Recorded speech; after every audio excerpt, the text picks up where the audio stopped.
Hi there, it's Mark Carlson here. So this week's video, who's creating your reality? So there's two schools of thought. There's one that says life is circumstantial and stuff comes in and then you do what you can to deal with it. And so there's an outside force that's creating your reality, or that God, the divine, is creating your reality and you don't have any say over it. Or the other school of thought is that you absolutely create your reality. So which one is it? So it's nice for the ego to think that I am creating my reality, that it goes on the way it goes on because of who I am. But then of course there's so many things out of my conscious understanding of reality that happen to suggest that maybe I'm not creating reality. So let's have a look at that. You see, as Carl Jung said, if you look at the Pacific Ocean, for example, and I'm paraphrasing, of course, I don't think he said the Pacific Ocean, but let's look at the Pacific Ocean, and we put the dinghy on top of a Pacific Ocean in a very small rubber boat for two people. And the dinghy represents our conscious mind, and the Pacific Ocean, our unconscious mind. And so the difference is monumental. And here's the thing, the conscious mind, the dinghy, thinks it's running the show when it's got this massive force of energy underneath it. Now, essentially, because the unconscious is known as being everything, it's also God, because that's also what God is. God is everything everywhere. And if God doesn't fit with you, then call it infinite love and infinite intelligence. But the force that we know of as God is everything, includes everything. And that's also how we look at the unconscious. The unconscious mind includes absolutely everything. And so the conscious part of us is ridiculously small, but it thinks it's running the show, when in actual fact we've got a massive force that is connected to everything, that is actually always guiding us. Now, it doesn't look that way because things don't go right a lot of the time, especially as we're developing. But they don't go right because the unconscious is guiding us to heal what needs to be healed, and also to reveal to the conscious mind what's going on in the unconscious mind. And the way it does that is by showing us situations, by creating situations that are relevant to the energies in the unconscious mind, for us to see at the conscious mind. Now, the immature part of us will say, that's not me, that's them. Because when we're children, the ego develops us that way, because the material that we look at as children is too difficult for us to understand. So the ego comes along and says, you're okay, it's not your fault, it's everything else's fault, or everyone else's fault. And unfortunately for the majority of people, they continue to hold that particular perception of reality, which says, I'm okay, I've got everything sorted, and it's everyone else's fault. Just listen to people, how they communicate about how the world is at fault and they know everything, right? Most people communicate that way. They're just not aware, that's all. So don't be judging them either, otherwise you stay in that same vein of energy that says, I know better, and the Pacific Ocean underneath me doesn't know what's going on, but I know what's going on, this little small dinghy.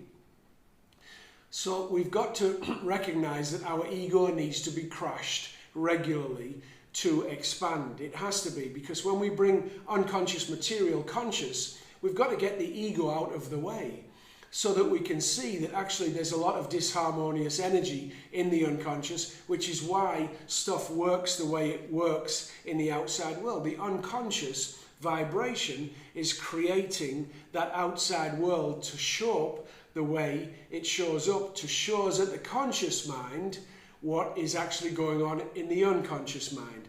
Now, when we accept that that's our creation, so we are creating reality, but most of the time it's being created from the unconscious part of us, or from the God part of us. Now, when you look at it from the state of mind that says it's the God part of me that's creating reality, it moves me into the perception that everything's working to help me, because God is behind everything. God is behind every creation. So then if I look that way and I recognize, okay, God's helping me here, God's created this for me, or my unconscious has created this for me to show me what needs to be looked at the unconscious level and balanced, right? So what happens when I bring unconscious material conscious, I have a lot more power at my disposal. So because then I can use what I am conscious of to create reality. If I leave everything unconscious, then the unconscious part of me keeps creating reality. And when it goes wrong, I, from that perception point of view, believe that I'm a victim to the creation. When in actual fact, it is my creation because I'm always experiencing it. It's never anything other than me experiencing anything. So to say that it's happening because of something outside is ridiculously futile, because I'm the only one experiencing anything. So it must have everything to do with me. Every single creation that I experience and every perception I hold around the experience that I'm seeing is my creation, because I'm the one having it.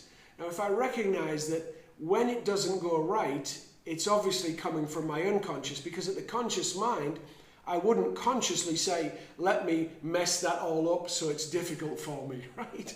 I wouldn't do that. At the conscious mind, I want it to be in harmony and I want it to be abundant. I want it to flow abundantly for me. And for that to happen, it needs to be in harmony and I need to be aware of it. So when I'm unaware of it, meaning the creation's coming from the unconscious part of me, life does me. And it does me in a way that I'm not conscious of.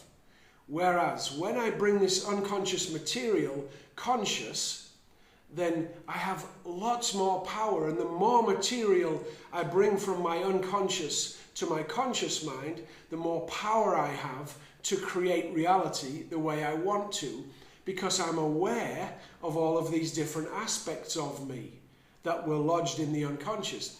Enlightenment, full enlightenment, is when the conscious and the unconscious are absolutely in harmony, when the conscious mind recognizes the unconscious in totality. That's enlightenment, and is able to let go when it doesn't understand and allow the unconscious to create from us and say yes to it, and then learn. And by saying yes to my unconscious creations, I actually love them. And that's all that needs to happen. By saying no to my unconscious creations, which most people do, they say, I don't like that, it should be different. So the little dinghy saying to the unconscious or the Pacific Ocean, you got this wrong, mate. You massive power that is everything, you got this bit wrong. It should be this way. And that's denying what life is giving me for me to learn. And I can't learn as long as I believe I'm right at the conscious mind and the unconscious creation is wrong. When I harmonize my conscious by saying, okay, this is the creation, it must be right because here it is. To say it's wrong is silly because it's already being this way. So this is my creation because I'm having the experience. Let me say yes to it. Let me laugh with it.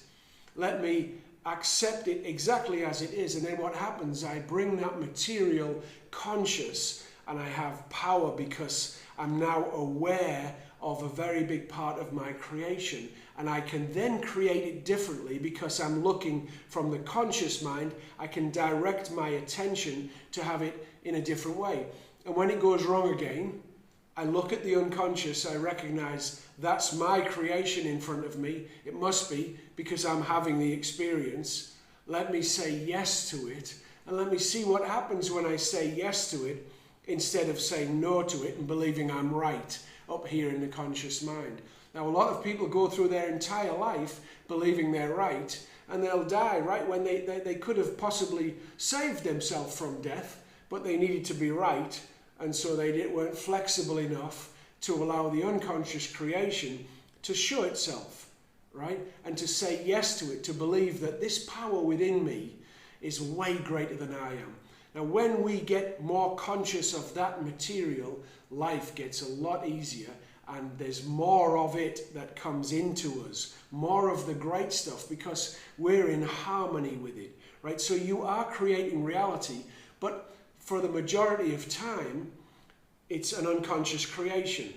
So the conscious part of you that's aware enough to recognize that can now start saying, let me allow that creation and let me see who I am because of that creation. Because that creation is showing me what's going on unconsciously. Let me love that and then see what happens. Everything will change, because when you're perceiving reality from a place that loves reality, of course, love is the only thing that will show back up for you. Have an absolutely fantastic day when you watch this. I look forward to talking to you again next time. Thank you so much.